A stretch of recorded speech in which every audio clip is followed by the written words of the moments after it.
Sampurasun Barai Cakra. Sebelum dongengnya dimulai, jangan lupa subscribe, tekan tombol lonceng, terus ditunggu juga nih like dan komennya.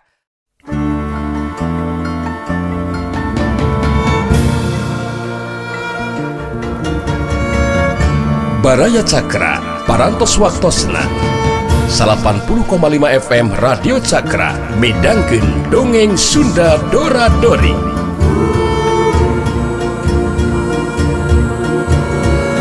Simkuring sapara kanca ngahaturkeun wilujeng ngadangukeun.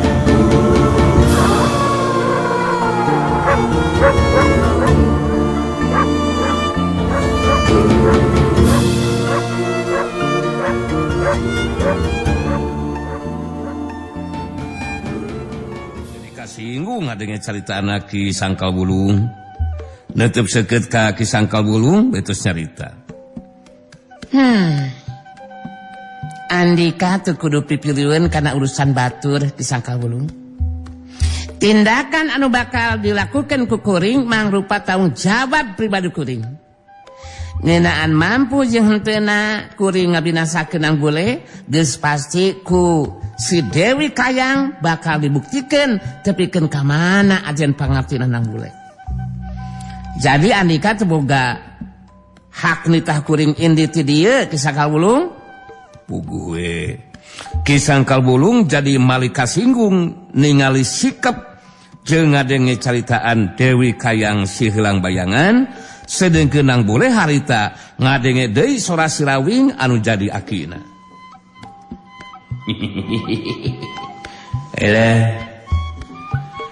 Hidup ke sewaktu na kudu kaguha panamping deui na. Hapanan masih kena boga hanca hidup teh. Anu kudu dianggeuskeunna. Ngeunaan kaayaan anu keur lumangsung percayakeun we ka Manggali anu sina ngabereskeunana na. Ampun. Apanan ku aki ge geus kaukur. Manggali bakal mampu ngabereskeun masalah anu keur lumangsung ayeuna. Sok geura laksanakeun ah.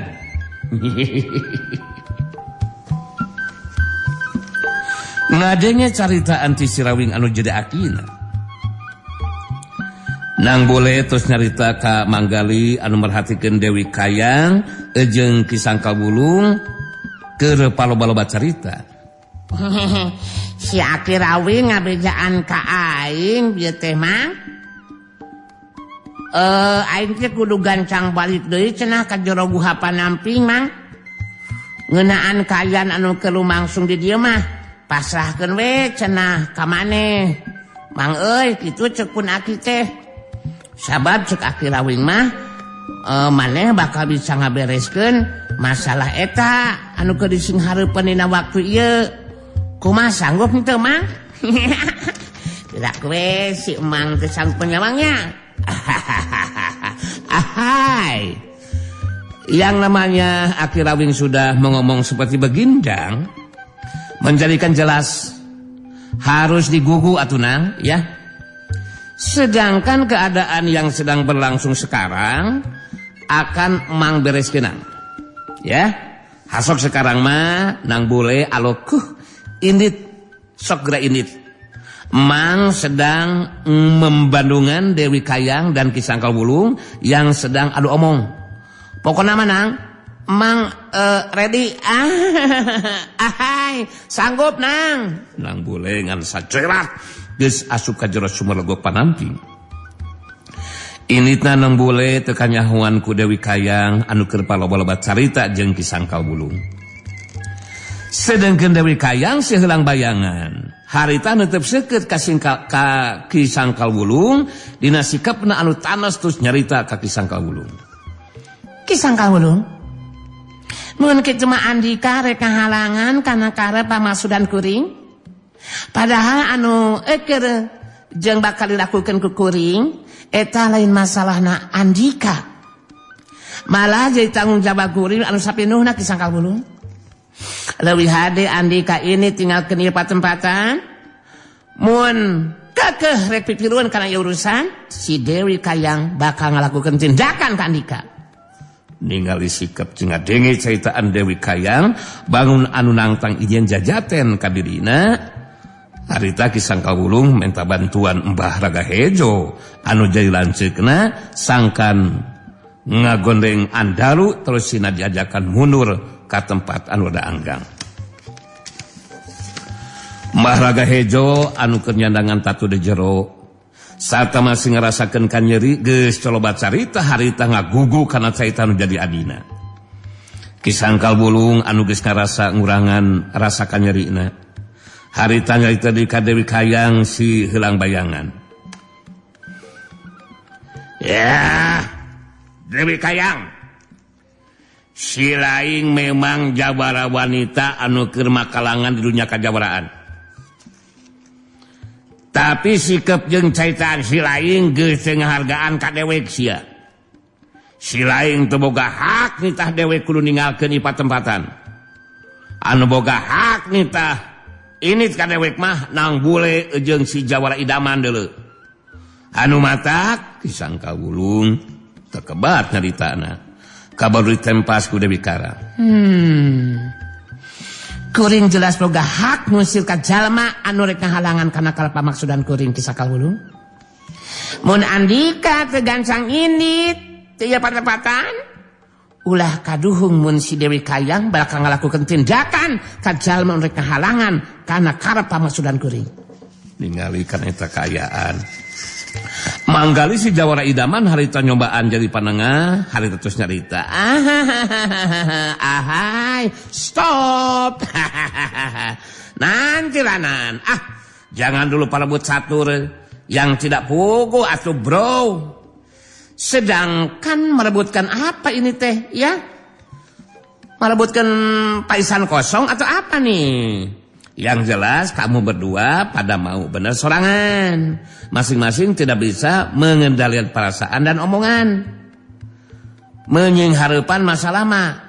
Ya hati boleh panas dong. Kepala harus tetap tenang. Yang jelas kamu berdua masing-masing satu sama lain pada tersungging dengan omongan kamu berdua. Maka dari itu tetap sadar dan kendalikan diri. Oke? Ki Sangkawulung kalahkah Malik ngamak ka Manggali si jawara idaman harita terus nyarita. Ya.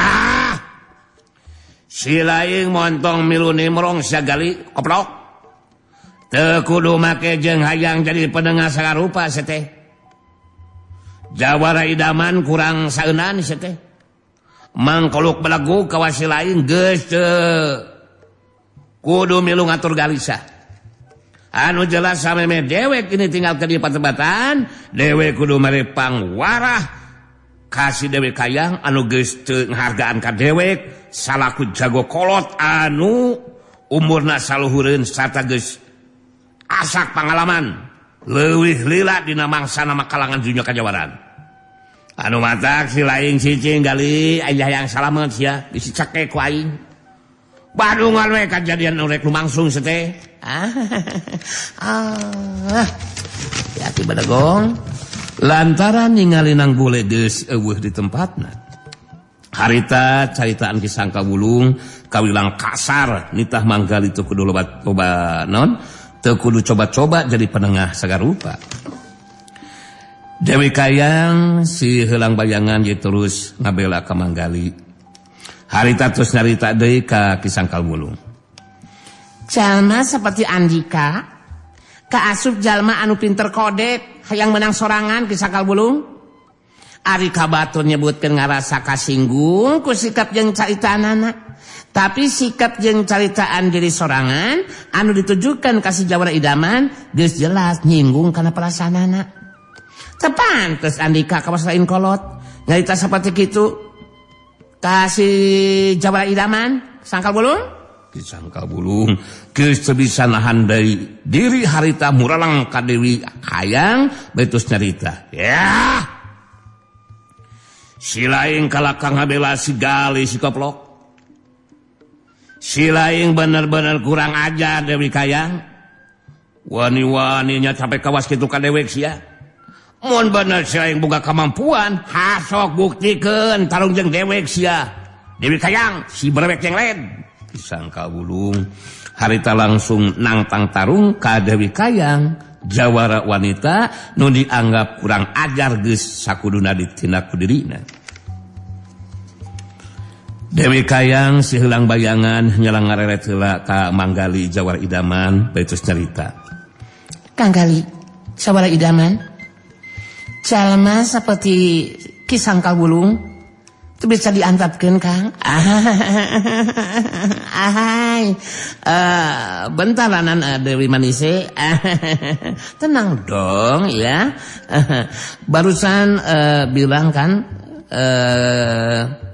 barusan bilang Kang Gali ya. Alah, menjadikan menyebut akang kepada si Jawara idaman kan? Ngaglesel, aduh. Serasa berbunga-bunga itu hati ini, gitu hati aku. Akan tetapi sudah jangan pakai bertarung segala dengan Kisangkal Wulung atunya. Dewi Manise ya, Dewi Manise si cantik jelita si neng nong. Itu bisa gitu Kang. Si Dewi Kayang kudu ngabuktikeun kemampuan dirina. Panangtangna jelas kudu dicumponan leuwih hade badungan we ku Kang Galinya, ya Kang ya. Dewi Kayang si heulang bayangan netep seukeut ka Kisangkal Wulung beureus nyarita. Hei, Kisangkal Wulung, geus teu kudu loba dicarita ayeuna mah. Si Dewi Kayang bakal ngabuktikeun kemampuan dirina. Tarungna di tempat nu lega. Hayya!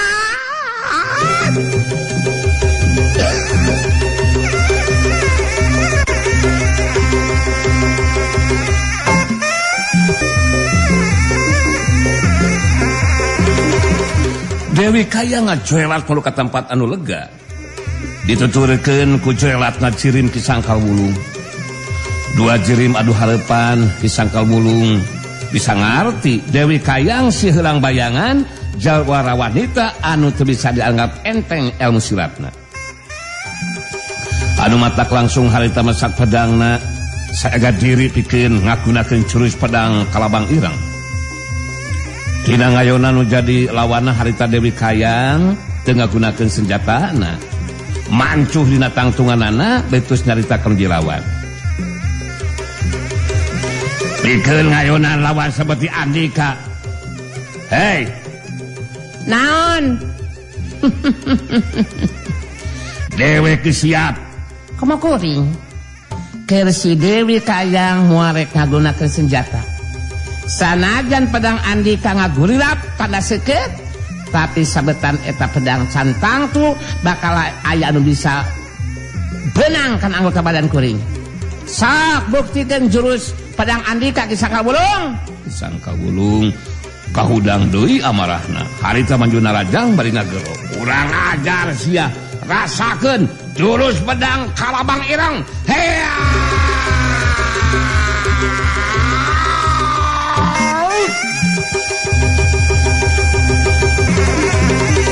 Jorelat sulung Kisangkal Wulung. Matakeun pedangna disabetkeun kana anggota badan nu lawan. Dina lumangsungna eta tarung Kisangkal Wulung lantaran kaburu nafsu jadi kurang hitungan mun anu jilawan teh mibana kemampuan ilmu pangenteng badan anu geus tapi kana puncakna. Syaukyuk busjerat plos. Syaukyuk jerat kalayang plos. Runtuyan panarajang Kisangkal Wulung mangrupa sabetan-sabetan pedangna anu ngarah kana anggota badan lawan paya anu kena kana sasaran. Sabab jirim Dewi Kayang si heulang bayangan jojoelatan saka pengalayang dina mangsana nyengkahan panarajang nu jai lawan. Kisangkal Wulung jadi beki panasaran harita ngagunakeun ilmu pangenteng badan sapenuhna. Harap hayang ngimbangan kecepatan gerakan wilawana. Tapi diharapkeun ku Kisangkal Wulung bisa jadi kenyataan. Sabab sanajan geus ngagunakeun sapenuhna ilmu pangenteng badana masih tetap teu bisa ngimbangan kecepatan gerakan nuju lawan. Sauhiuk husela kalayang plos. Malah waktu nyingkahan panarajang lawan anu katelu kalina. Harita saking ku cepetna gerakan Dewi Kayang geus teu katuturkeun ku kasagetan panon Kisangkal Wulung. nyaho-nyaho nuju lawan geus aya di tukangeunana. Jerat klebat. Dewi Kayang geus aya di tukangeun badan lawan. Kajadian saterusna Dewi Kayang si heulang bayangan anu aya di tukangeun badan lawan ngalakukeun tacongan ka lebah cangkengna sak tiuk dak jatah cangkeng aing beunang berekeng-leng. Kurang ajar dia. Kisang Kabulu ngagerok kaget pinahan ka nyeri terus nyolonton ka hareup. Tapi gancang ngajaga kasaimbangan badana nyelonton raneg. Kisang Kabulu mancukeun tangtunganana terus ngabalikeun badana ka tukang. Katingali Dewi Kayang mancuh dina tangtunganna terus nyarita di barung jeung siri. Jurus pedang Karabang Ireng anu digunakan ku Andika memang hebat di Sangkal Bulung, hebat. Tapi hanya kehebatanana ngasaukur mangrupa sabetan pedang anu ngagegila anu dilawan. Tetela ngasemet bisa nyabet angin jeung tempat kosong geuningan. Sugan teh bener we Andika teh bisa ngagunakeun pedangna di Sangkal Bulung. Sangkal Bulung beuki bedah we amarahna. Tapi kitu nate bari jeung ngemuka kaget. Sabab tadi tajongan Dewi Kayang kana lebah cangkeng tukangna bisa karasa nyeri. Sakit. Nandakeun kakuatan tanaga lapisan nuju lawan mampu nembus kana kakuatan ilmu watu galung anu ngalapis kana sakujur badanna. Mangrupa kanyataan anu di luar dugaanana.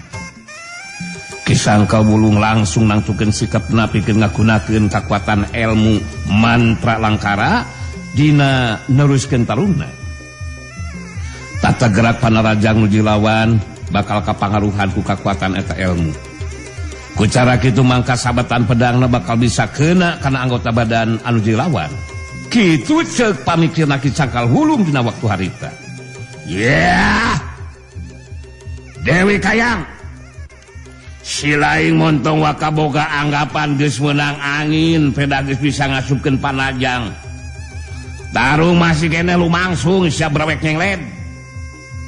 Eueuh di ditu na Dewi kudu eleh jajaten ku jawara wanita ka si laing deuleuh Dewi Kayang. Anu pogo masa gedeung di si laing bakal dirubuhkeun ku dewek sia. Dewi Kayang si heulang bayangan jadi yang serikeun karena caritaan lawan.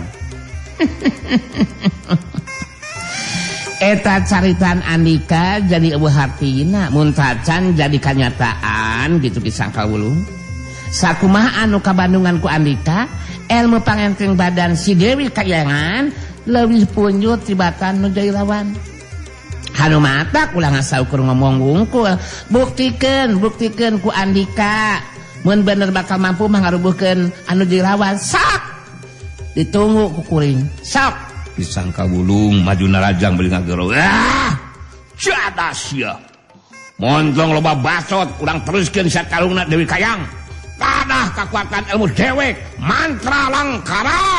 Hea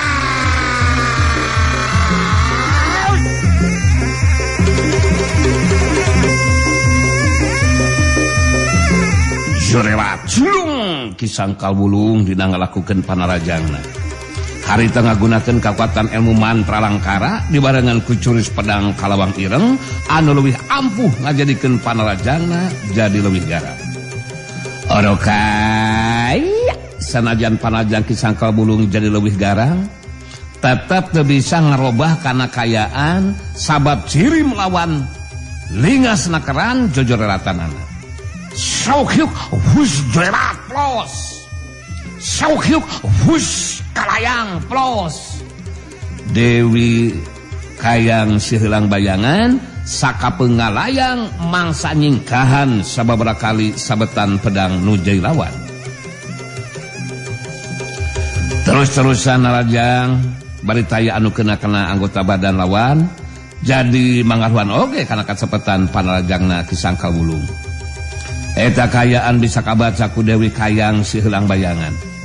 Harita Dewi Kayang ngalakukeun panajang balesan. Dewi Kayang ngacerak kalebah katuhun badan lawan Panarajang leungeun katuhuna reka hantem kana careham katuh lawan, tapi Dewi Kayang jadi kageteun sabab ngadadak gerakanana jadi baleurak. Samemeh Kisangkal Wulung ngalakukeun tindakan. Harita Dewi Kayang narik atawa narik Panarajang leungeun katuhuna baitus ci ngajelewat mundur ka tukang. Kisangkal Wulung bari merhatikeun wilawan terus ngumbar caitanana.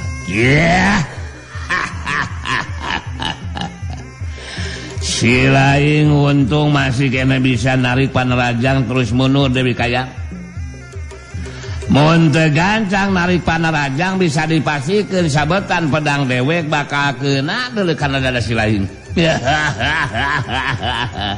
Si Laing kudu ngarti Dewi. Sok sanajan boga kamampuan ilmu pangenteng badan leuwih puyuh, tapi dina hiji kasepetan tetep Dewi Kayang bakal kabenangan ku sabetan pedang dewek. Sedengkeun Dewi Kayang siheulang bayangan bari musirkeun perhatian ka nuju lawan ngupat tina jero hatena. Cari kahati ayeuna mah ku aing. Kakuatan ilmu mantra langkara anu digunakeun ku Sangkal Wulung teh geus mangaruhan kana tata gerak Panarajang aing anu jadi karasa berat. Pikeun nyimbangan eta kaayaan. Jelas kudu ngarobah cara tarungna.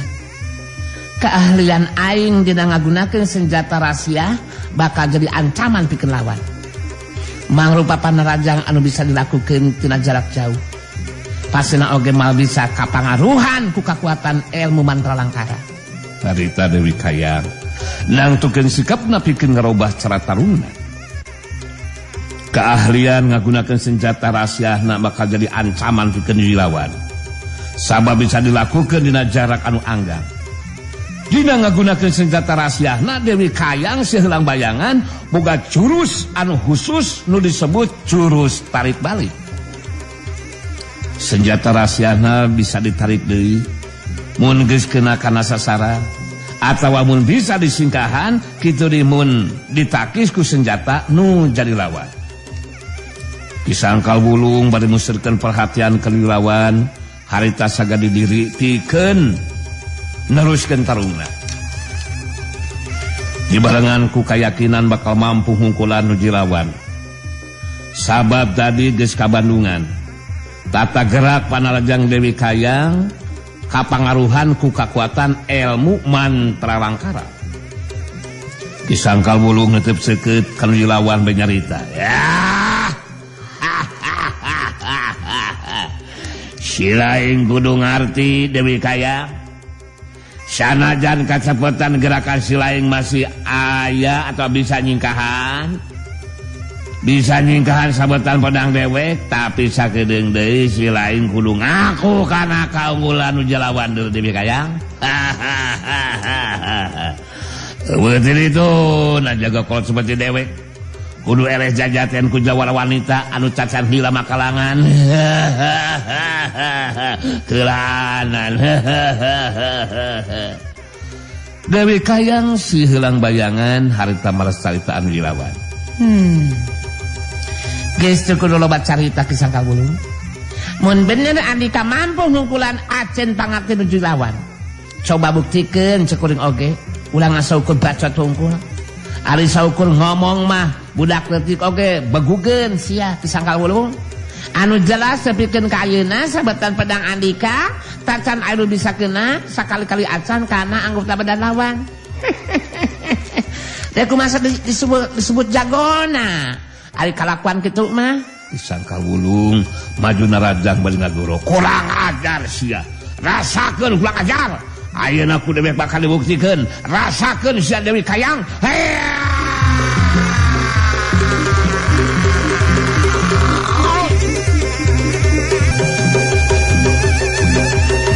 Jorela culung Kisangkal Wulung maju narajang. Kakuatan Panarajangna meh ngagunakeun kakuatan tanaga lapisan sapinuhna. Harita Kisangkal Wulung ngarangsek lawan ku Panarajangna. Sawuk, abufuk, wush. Angin sameran Panarajang sebetan pedangna naba kuat kana badan lawan. Tapi seperti tadi diwae jurus pedang kalabang ireng anu marengan kana panajang mangrupa rangsekan sabetan pedangna masih tetep tacan aya anu bisa kena kana sasaran. Da puguh ilmu pangenteng badan nuju lawan oge leuwih punjul. Ngajarikeun kasebatan gerakan Dewi Kayang si Heulang Bayangan leuwih cepet tibatan sabetan pedang lawan. Kisangkal Wulung bagi tambah kesel jeung amek. Sedangkan Dewi Kayang dina hiji kasempatan sanggeusna nyingkahan sabetan pedang lawan harita ngacuelak terus ngalayang. Jorelak kalayang. Dina kayaan teu napakana lemah. Harita Dewi Kayang ngagerakeun dengan katuhuna ngagunakeun senjata rahasiana. Shoot, belesak. Dua paku leutik ting belesak mulu kana tangtungan badana Kisangkal Wulung. Gue ngarajuk kaget Kisangkal Wulung sabab di luar dugaan nu jadi lawan ngagunakeun senjata rahasiana. Gancang Kisangkal Wulung ngagerakeun pedangna rek disabetkeun kana dua paku leutik senjata rahasia lawan anu ting belesat datang. Siut belesak sat wukyuk plos. Tapi sabetan pedangna saukur nyabet angin sabab senjata rahasia harita ditarik balik deui ku Dewi Kayang. Ting belesat balik deui siut belesak kap. Dua senjata rahasia geus aya dina jepitan ramo dengan kacuna Dewi Kayang si Heulang Bayangan. Bari musirkeun perhatianna kanu jilawan harita Dewi Kayang terus nyarita ka Kisangkal Wulung. Kisangkal Wulung, handika pasina oge kagetnya. Sabab dina ngalakukeun panajang balasan si Dewi Kayang ngagunakeun senjata rahasiana. Andika kudu ngarti Kisangkal Wulung kakuatan ilmu mantra langkara anu digunakeun ku Andika moal bisa mangaruhan kana lajuna senjata rahasia kuring. Sing saha wae anu anggota badana kabeunangan ku senjata rahasia si Dewi Kayang geus bisa dipastikeun bakal langsung rubuh. Dina kayaan geus teu bisa menyat deui Kisangkal Wulung.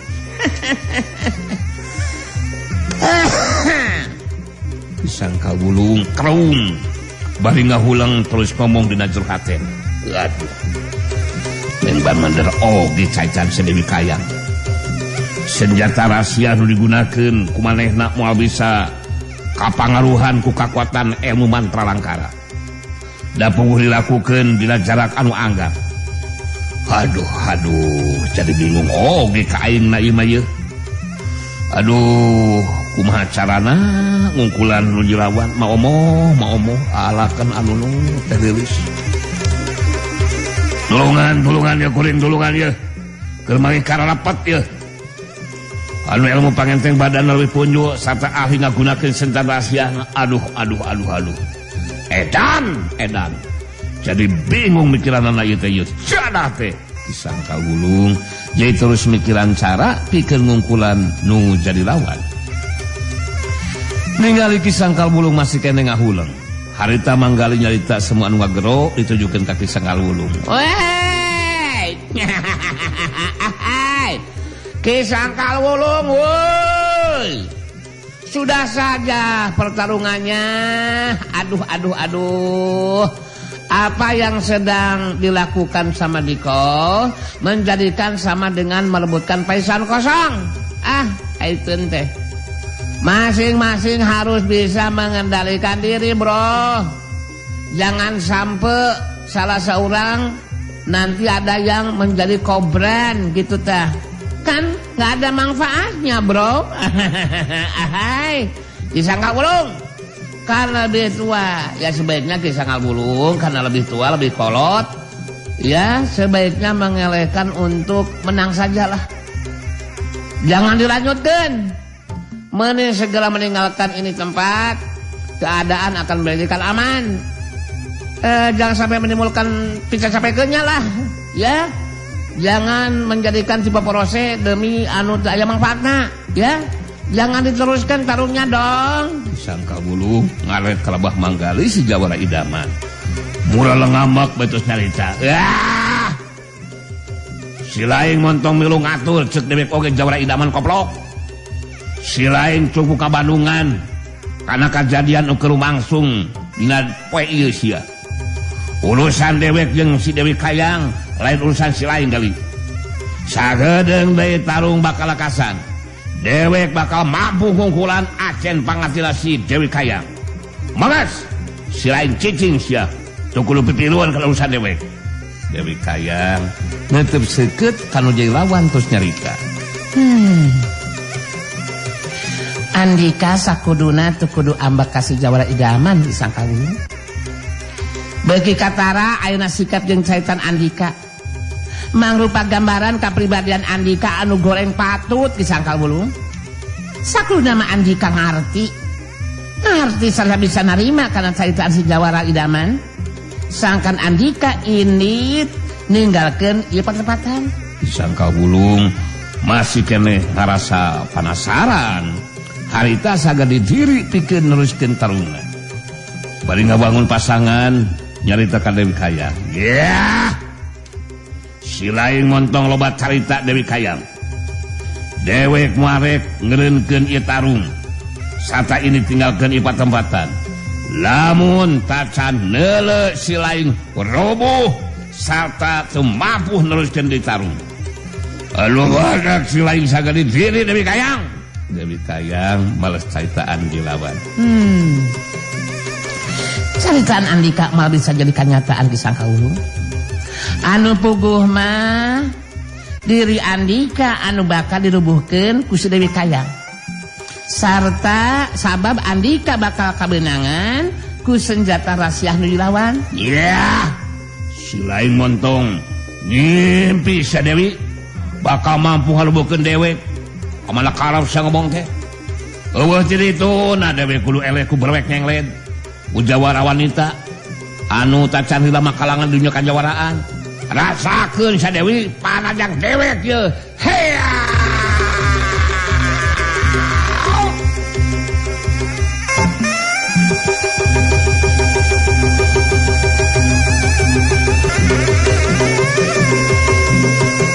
Jorela julung kisangka Wulung maju dina rajang dibarengan ku ngagunakeun tahap akhir kakuatan ilmu mantra langkara.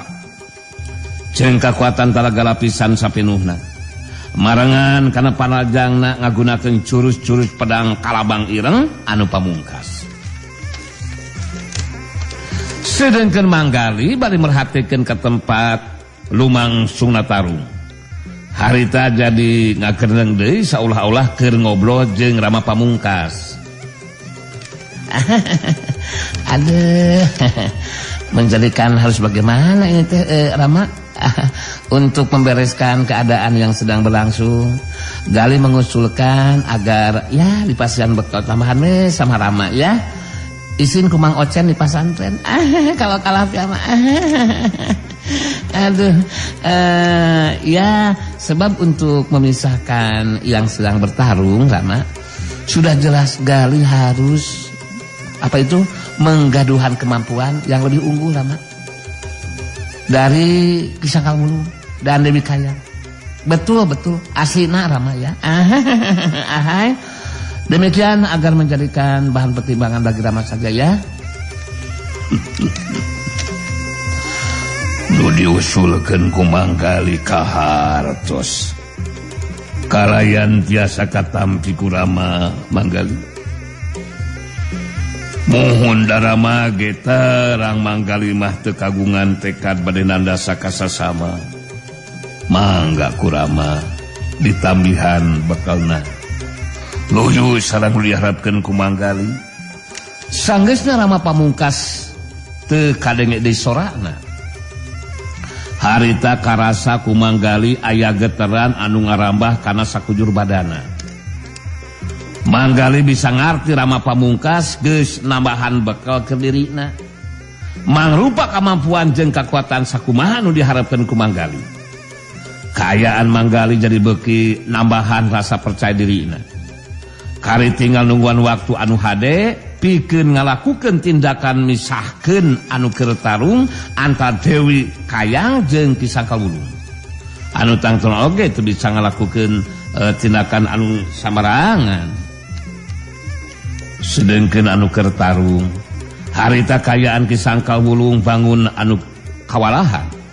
Sabab sanggeusna rangsekan panarajangna sababaraha kali sabetan pedangna terlet taya anu bisa keuna kana sasaran, harita Dewi Kayang malos naraja ngagunakeun senjata rahasiana. Pilih genti sapasang leungeun Dewi Kayang dida ngagunakeun senjata rahasiana. 2 paku leutik senjata rahasia anu rek dipendung ku pedang lawan ditarik balik deui. Disusul kedua senjata rahasia dina leungeun kencan anu ting blesat ngarah kanu jeung lawan. Satiap rek dibendung ku sabetan pedang lawan ditarik balik deui senjata rahasiana. Ki Sangkal Wulung bangun anu teu dibari kasempatan males narajang. Harita datang di senjata rahasia dina leungeun katuhna Dewi Kayang. Siut besar. Kitu jeung kitu we kajadian anu mangsung. Dengkeun Ki Sangkal Wulung satiap ngagerakeun pedangna rek disabetkeun kana senjata naki senjata rahasia jadi nyabet ka tempat kosong. Naon sabab? Sabab senjata rahasia lawan ditarik balik deui. Kaayaan anu terus saperti kitu ngajarikeun Ki Sangkal Wulung asa kakuras tanagana. Sedangkan Dewi Kayang memang ngahaja ngalakukeun tindakan anu seperti kitu sangkan jadi leuseuh tanaga lawan. Waktu Dewi Kayang sihelang bayangan ngajelat terus ngalayang pindah tempat bari narajang deui ngagunakeun senjata rahasiana jerat kalayang siut bersat harita manggali ngajelat terus ngalayang. 2 paku leutik senjata rahasia anu ngablesat muru kalebah Ki Sangkal Wulung harita dina kayaan bari ngalayang eta senjata rahasia teh ditewak ku leungeun katuhna manggali. Jorelat kalayang sangkep. Tindakan dilakukeun ku manggali di luar dugaan Dewi Kayang. Harita terus jadi teu jadi geus sempet narik balik deui senjata rahasiana. Manggali si Jawara Idaman narikana lemah napakana lemah nying hareup kalebah Ki Sangkal Wulung. Bangun anu kageteun ningali tindakan dilakukeun ku Manggali anu ngajerat ngalayang terus nepak senjata rahasia Dewi Kayang. Leungeun katu Manggali masih keneh ngeupel 2 paku leutik senjata rahasiana Dewi Kayang. Netep ka Sangkal Wulung betus carita.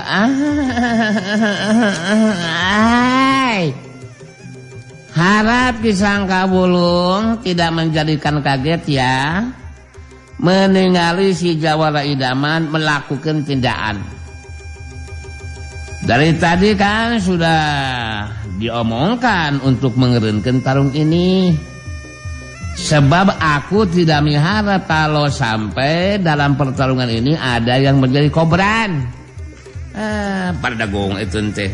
Sudah saja dong aleureun dalam pertarungan ini Ki Sangkal Wulung. Jangan ngagugu nafsu saja. Bisa dimertos kan? Apa yang aku katakan kan? Manyating udah gejala broknya. Tapi Ki Sangkal Wulung kalakah malik amok malah jadi kasinggung ku tindakan Manggali si Jawara Idaman anu geus pipilueun kana masalah manehna jeung Dewi Kayang. Ya.